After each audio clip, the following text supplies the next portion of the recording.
सारे गांव के बीच में एक चमकती हुई चांदी की पानी की टंकी खड़ी है। गांव वाले इसे देखकर काफी नाखुश लगते हैं और टंकी का मजाक उड़ाते हैं। वे कहते हैं कि ये टंकी बेकार है क्योंकि चांदी की कीमत बहुत कम है। अरे भैया, आज भी ये चमचमाती टंकी वैसी ही खड़ी है। हाँ, चमक पूरी काम अधूरी। सच ही कहते हैं, हीरा लाल के पूर्वजों के पास कोई दिमाग ही नहीं था। हाँ भाई, छोड़ गए तो भी क्या, ये चमकदार टंकी जिसका कोई काम ही नहीं। हमारे पूर्वज तो 3 तोला सोना छोड़ गए और 1 बीघा खेत जिसकी कीमत आज 20 लाख रुपए है। और हमारे पूर्वज तो गांव में हवेली और ढेरों सोना छोड़कर गए। पता नहीं हीरा लाल इस दिखावे की टंकी का क्या करेगा। हम होते तो बेचकर जो थोड़ा बहुत मिले उससे कोई छोटा मोटा काम शुरू कर लेते। और नहीं तो क्या, पता नहीं क्यों हीरा लाल ने इसे अभी तक संभाल कर रखा है। दोनों अपनी चाय का एक एक घूंट लेते हैं और बैठ जाते हैं, चमकती हुई चांदी की टंकी को देखते हुए। दूसरी तरफ हीरा लाल अपने खेत में हल चला रहे हैं।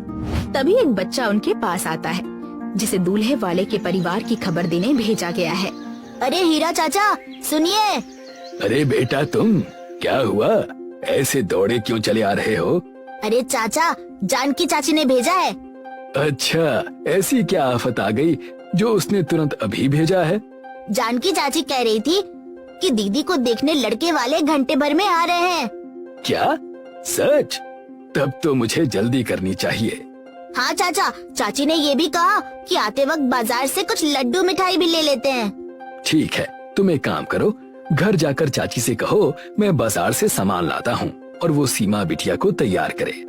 बच्चा सिर हिलाकर सहमति जताता है और चला जाता है। फिर हीरा लाल भी बाजार की ओर चल पड़ते हैं। हीरा लाल मिठाई की दुकान पहुँचते हैं और कुछ मिठाइयाँ मांगते हैं। दुकानदार 4-5 डिब्बे मिठाइयों के तैयार करता है। इसके बाद हीरा लाल बिल मांगते हैं। ये लीजिए भैया, ये आपके 1 किलो काजू कतली, 1 किलो पेठा, 2 किलो इमरती और आधा किलो गुजिया। आपके हो गए 3700 रुपए। 3700? और नहीं तो क्या भैया, अब सभी चीजों के दाम बढ़ चुके हैं। विमल उस जगह पहुंच जाते हैं। क्या हुआ भैया, पैसे कम पड़ गए क्या? कम पड़ रहे हो तो अपनी चांदी की टंकी से दे दीजिए, शायद उससे भी दाम पूरे ना हो। हीरा लाल मजाक उड़ाए जाने से उदास हो जाते हैं और दुकान से कुछ मिठाइयाँ हटा देने को कहते हैं। भैया, आप काजू कतली, गुजिया और इमरती निकाल दीजिए।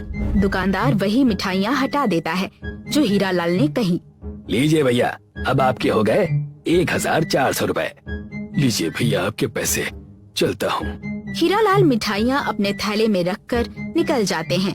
हीरा लाल घर की ओर वापस चलते हैं। रास्ते में चमकती हुई चांदी की टंकी के पास से गुजरते हुए सोच में खोए हुए। काश कोई चमत्कार हो जाता और मेरी इस चांदी की टंकी की कीमत रातों रात बढ़ जाती। हीरा लाल सिर झुकाकर निराशा में घर की ओर लौटते हैं। हीरा लाल घर पहुंचते हैं और मिठाइयों के थैले अपनी पत्नी जानकी को देते हैं। वो थोड़ी चिंतित नजर आती है क्योंकि थैले में मिठाइयाँ बहुत कम हैं। अरे ये क्या, सिर्फ 2 डिब्बे मिठाई के, इतने में कैसे काम होगा? अरे अब मिठाई इतनी महंगी हो रही है, मैं करूं भी तो क्या करूं? इसी बीच सीमा कमरे से बाहर आती है और उनकी बात में बीच में ही बोल पड़ती है। आप ये सब बहस मत कीजिए, अब जो आया और जितना है उसी में काम चलाइए। हम किसी के लिए भी अपना स्वाभिमान नहीं खोएंगे और हमेशा सिर उठा कर जिएंगे। हीरा लाल और जानकी सुनकर आंसू बहाते हैं। अपनी बेटी की समझ पर गर्व महसूस करते हैं। फिर हीरा लाल बोलते हैं, बेटा, तुम्हारी शादी अच्छे से हो, ये मेरा सपना था, पर हमें अपने बड़ों से कुछ ज्यादा मिल नहीं पाया। मैं आशा करता हूँ कि मैं एक दिन इतने पैसे कमाऊं कि तेरी शादी धूमधाम से कर सकूं। पापा, अब ये सब छोड़ो, लड़के वाले आ ही रहे होंगे। आप अब जल्दी से तैयार हो जाओ। हीरा लाल सिर हिलाकर सहमति जताते हैं और चले जाते हैं, जबकि सीमा और जानकी बैठक में खड़ी रह जाती हैं। शाम हो जाती है और दूल्हे वाले का परिवार पहुंचता है। वो अच्छे से सजे हुए और बहुत शिष्ट दिखाई देते हैं। हीरा लाल और जानकी ने सीमा को बैठक में बुलाया। सीमा मिठाइयों और कुछ पेय के ट्रे के साथ आती है। दूल्हे वाले परिवार को वो तुरंत पसंद आ जाती है। हीरा लाल को भी दूल्हा अच्छा लगता है। इसके बाद सीमा जानकी के साथ चली जाती है और हीरा लाल, जानकी और दूल्हे वाले परिवार शादी के बारे में बातचीत करने लगते हैं। बाकी सब तो ठीक है हीरा लाल जी, अब दूसरी बातें भी हो जाएं तो चीजें साफ रहेंगी। क्या मतलब? अरे हीरा लाल जी, अब क्या छुपाएं, हमारा बेटा शहर में सरकारी नौकरी करता है और सुंदर सुशील है। क्या आप अपने होने वाले दामाद को कुछ नहीं देंगे? हीरा लाल तुरंत ही हैरान हो जाते हैं। आप अपनी मांगे साफ बता दें, मैं सब कुछ कर दूंगा। क्या ही कहना है, हम 25 तोला सोना और 4 बीघा खेत की सोच रहे हैं। हाँ हीरा लाल जी, अब इतना तो आपको देना ही होगा, वरना हमारे बेटे के लिए रिश्ते तो काफी दूर दूर से आए हैं। हीरा लाल सिर झुकाकर तनाव में फिर बोलते हैं। जी ठीक है, मैं इन सब का इंतजाम कर दूंगा, बस अब थोड़ा इंतजार कर लीजिए। इंतजार हम 1 महीने रुक सकते हैं, उससे ज्यादा तो हमसे नहीं हो पाएगा। हमारा बेटा शहर से सिर्फ 1 महीने की छुट्टी लेकर आया है और हमें इतने ही समय में सब चीजें तय करनी है। जी बिल्कुल, मैं इस चीज का ध्यान रखूंगा। दोनों सिर हिलाकर सहमति जताते हैं और चले जाते हैं, जबकि हीरा लाल सिर पकड़कर बैठ जाते हैं, उदास और परेशान। जानकी कमरे में लौटती है और हीरा लाल को तनाव में बैठा देखती है, दूल्हे वाले परिवार की मांगों के दबाव से परेशान। अरे क्या हुआ जी, इतनी चिंता में क्यों बैठे हैं? लड़के वालों ने 24 तोला सोना और 4 बीघा खेत की मांग की है, इतना मैं कहाँ से लाऊं? ये रिश्ता काफी मुश्किल से मिला है, मैं अपने कुछ सोने के कंगन गिरवी रख दूंगी, पर बाकी। हीरा लाल तनाव में बैठे रहते हैं। तभी सीमा एक बाल्टी पानी और कपड़े के साथ आती है। अरे पापा चलो, आज टंकी को साफ करने नहीं जाना क्या? क्या बोलूं बेटा, मैं तो बर्बाद हो गया। मैं इन खाली हाथों से लड़के वालों की मांग कैसे पूरी करूंगा? अरे पापा, इतनी सी बात, आप बिल्कुल चिंता मत कीजिए, ईश्वर सबकी सुनता है।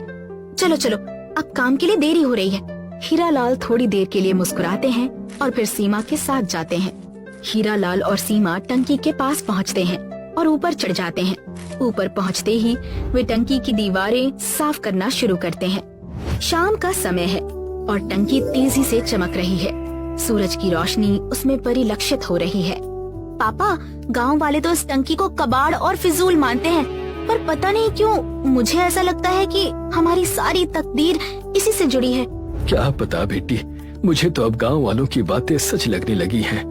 सोचा था पूर्वजों ने इसे कुछ सोच कर बनाया होगा, पर अब चांदी के दाम की ऐसी गिरावट देखकर लगता है कि अब ये किसी काम की नहीं। मुझे ऐसा नहीं लगता, आप देख लेना पापा, और वादा करो कि आप इसे कभी नहीं बेचेंगे। हीरा लाल थोड़ी देर के लिए मुस्कुराते हैं और फिर। ठीक है बेटा, मैं तुमसे वादा करता हूँ, चाहे कुछ भी हो जाए, मैं इसे कभी नहीं बेचूंगा। हीरा लाल और सीमा टंकी साफ करना जारी रखते हैं। सूरज ढलते हुए दिन का अंत चिंता और मुस्कान के मिले जुले एहसास के साथ करते हैं। एक और दिन वैसे ही शुरू होता है। बच्चे स्कूल जा रहे हैं और पुरुष काम पर निकल रहे हैं। कुछ गांव वाले अभी भी चाय की दुकान पर बैठे हैं और टंकी का मजाक उड़ा रहे हैं, जबकि कुछ बच्चे उस पर छोटे छोटे पत्थर फेंक रहे हैं। तभी हीरा लाल वहाँ पहुँचते हैं और बच्चों को रोकते हैं। अरे बच्चों, ये क्या कर रहे हो? अरे चाचा, बस खेल रहे हैं। पर बेटा, ऐसी किसी भी चीज को नुकसान पहुंचाना खेल नहीं होता। तुम सबको चीजों का आदर करना चाहिए। आज जो चीज कबाड़ लग रही है, कल जाकर वही सबसे कीमती हो जाती है। ठीक है चाचा, हम अब से ऐसा नहीं करेंगे। हीरा लाल मुस्कुराते हुए सिर हिलाकर सहमति जताते हैं। बच्चे भी सिर हिलाते हुए चले जाते हैं। ठीक उसी समय गांव वाले वहां पहुंचते हैं। अरे हीरा लाल, क्यों अपनी जान जलाते हो? बच्चे तो खेल ही रहे थे, अब इस टंकी की भला क्या कीमत है? मैं तो कहता हूँ कि मुझे इसे 1 लाख में बेच दो। इससे तुम्हारी गरीबी भी खत्म हो जाएगी और तुम्हारी बेटी की शादी में भी मदद हो जाएगी। और नहीं तो क्या भैया, तुम अपने बारे में सोचो, ये टंकी तो वैसे भी किसी काम की नहीं। जी नहीं, मैं इसे अपने पास ही रखना चाहता हूँ। मेरे पूर्वजों की ये आखिरी निशानी है। मैं इसका सौदा करना सही नहीं समझता। हम तो तुम्हारी मदद करना चाहते थे, पर खैर। वैसे जा कहाँ रहे हो? बस गांव के बाहर एक जौहरी है, सोचा उससे कुछ बात कर लूं बेटी की शादी के लिए। देख लो हीरालाल, अगर बात बनी तो ठीक है, वरना मैं तुम्हारी टंकी खरीदने के लिए तैयार हूँ। हीरालाल सिर हिलाते हैं और आगे बढ़ जाते हैं। गांव वाले भी वहाँ से चले जाते हैं। हीरालाल गांव के बाहर सड़क पर चल रहे होते हैं। तभी एक बड़ी सफेद कार उनके पास आती है। कार में जिले की मजिस्ट्रेट बैठी है और उनका ड्राइवर कार को हीरालाल के पास रोक देता है। अरे भाई, ये वही गांव है ना जहाँ एक बड़ी चांदी की पानी की टंकी है? जी कहिए। हमें उस टंकी के मालिक से मिलना है। क्या तुम बता सकते हो कि वो कहाँ रहता है? जी मैं ही उस टंकी का मालिक हूँ, कहिए क्या बात थी? आप? ड्राइवर पीछे मुड़कर जिले की मजिस्ट्रेट से कुछ धीरे से कहता है। वो फिर से हीरालाल की ओर मुड़ता है। मैडम को आपसे कुछ बात करनी है। जी मैडम कहिए। वो हीरालाल की हालत देखती है और उसके शब्दों पर शक करती है। क्या हुआ मैडम, आप क्या सोच रही हैं? पहनावे से तो नहीं लगता कि तुम उस टंकी के मालिक हो। अब क्या बताऊं मैडम, पूर्वजों ने ज्यादा कुछ नहीं छोड़ा हमारे लिए, बस ये टंकी ही है जो है। हम तो अपनी खेती बाड़ी करके थोड़ा बहुत गुजारा करते हैं और आमदनी का कोई जरिया नहीं है। मैं अभी भी विश्वास नहीं कर पा रही हूँ। क्या तुम्हें ये पता है कि चांदी का दाम बढ़ने की वजह से तुम्हारी टंकी की इस वक्त कीमत क्या है? नहीं मैडम, मुझे तो इस बारे में कुछ नहीं पता। उस टंकी की कीमत अब बढ़कर 1 करोड़ हो चुकी है। क्या 1 करोड़? हाँ, सरकार इसे खरीद कर इसकी चांदी पिघला कर इस्तेमाल करना चाहती है, इसलिए हमें उसके मालिक से मिलना था। पर मैं पहले जांच करूंगी, तभी तय होगा कि ये पैसे किसे मिलेंगे। हीरालाल की आंखें उत्साह से फैल जाती हैं, लेकिन रामकिशन बातचीत सुन लेते हैं। इस बात की खबर गांव में फैल जाती है और सभी इसके बारे में बात करने लगते हैं। और इसी बीच गांव में स्पीकर पर घोषणा होती है। गांव की इस टंकी का मूल्य सरकार ने 1 करोड़ तय किया है। आप में से जिसकी भी ये टंकी है वो डीएम ऑफिस आए और इसका मालिकाना साबित करके अपना धन ले जाएं। सभी लोग उस ओर देखते हैं। अगले दिन कार्यालय के बाहर एक टेबल के पास गांव वालों की लंबी कतार लग जाती है। हर कोई लालच में अपनी हकदारी साबित करने की कोशिश करता है, लेकिन उनमें से कोई भी सफल नहीं होता। दिन इसी के साथ समाप्त होता है और रात हो जाती है। हीरालाल सीमा और जानकी के साथ बैठते हैं। हारे हुए और उदास नजर आते हैं। वे टंकी की बढ़ी हुई कीमत से खुश हैं, लेकिन साथ ही परेशान भी हैं, क्योंकि उनके पास टंकी का कोई आधिकारिक प्रमाण नहीं है। अरे अब क्या? सब खत्म हो गया। जब डीएम मैडम ने ये सब मुझे बताया, तब गांव के किसी आदमी ने ये सुन लिया था। अब गांव का हर एक आदमी छल से उसे अपना साबित करना चाहता है। इसी वजह से जो बचा था अब वो भी खत्म हो गया, अब बर्बाद हो गए। हीरालाल और जानकी इस स्थिति पर रोने लगते हैं। तभी सीमा बीच में बोल पड़ती है। पापा, मैंने सुना है पहले ऐसे कागज में किसी चीज की पहचान और हक नहीं लिखा जाता था।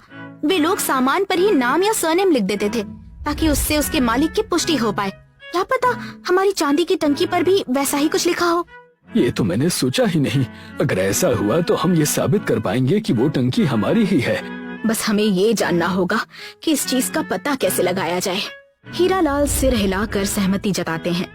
दिन इसी के साथ उनके चेहरे पर मुस्कान के साथ समाप्त होता है। अगली सुबह हीरालाल सीमा और जानकी के साथ टंकी के पास पहुंचते हैं। तभी जिले की मजिस्ट्रेट की कार और फोरेंसिक की एक टीम वहां आती है। क्या तुम्हें सच में पता है कि ऐसा हो सकता है? पता तो नहीं है मैडम, पर विश्वास है। मजिस्ट्रेट फोरेंसिक टीम की ओर सिर हिलाती है और टीम टंकी पर चढ़कर खोजबीन शुरू करती है। वे टंकी पर कहीं भी उकेरे हुए नाम के निशान ढूंढते हैं, लेकिन कुछ भी नहीं मिलता। जैसे जैसे सूरज ढलता है और शाम होती है, हीरालाल परेशान नजर आते हैं, ये सोचकर कि टंकी पर कुछ भी नहीं है, जबकि मजिस्ट्रेट क्रोधित दिखाई देती है।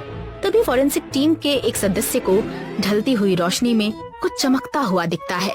ये हीरालाल की वंशावली का सोनिम चौधरी टंकी पर उकेरा हुआ है। वो ये बात सबको बताता है। हीरालाल और जानकी की आंखों में खुशी के आंसू बहने लगते हैं और सीमा भी खुशी से मुस्कुराती है। देखा पापा, मैंने कहा था ना, यही एक दिन हमारी तकदीर बदलेगा। हीरालाल खुशी से सीमा को गले लगाते हैं। ठीक इसी समय दूल्हे वाला परिवार अपनी कार में पहुंचता है, क्योंकि हीरालाल ने लगभग 1 महीने पहले वादा किया था कि वे पैसे का इंतजाम कर देंगे। चलो, अब ये तो साबित हो गया कि ये टंकी तुम्हारी ही है। अब कल ऑफिस आ जाना मैं कल पैसों का काम करवा दूंगी। जैसे ही वो जाने लगती है, हीरालाल उसे पुकारते हैं। मैडम, मजिस्ट्रेट उसकी ओर मुड़ती है और सिर हिलाकर सहमति जताती है। ये मेरी पूर्वजों की दी हुई वसीयत है। मैं इसे कुछ पैसों के लिए नहीं बेचूंगा।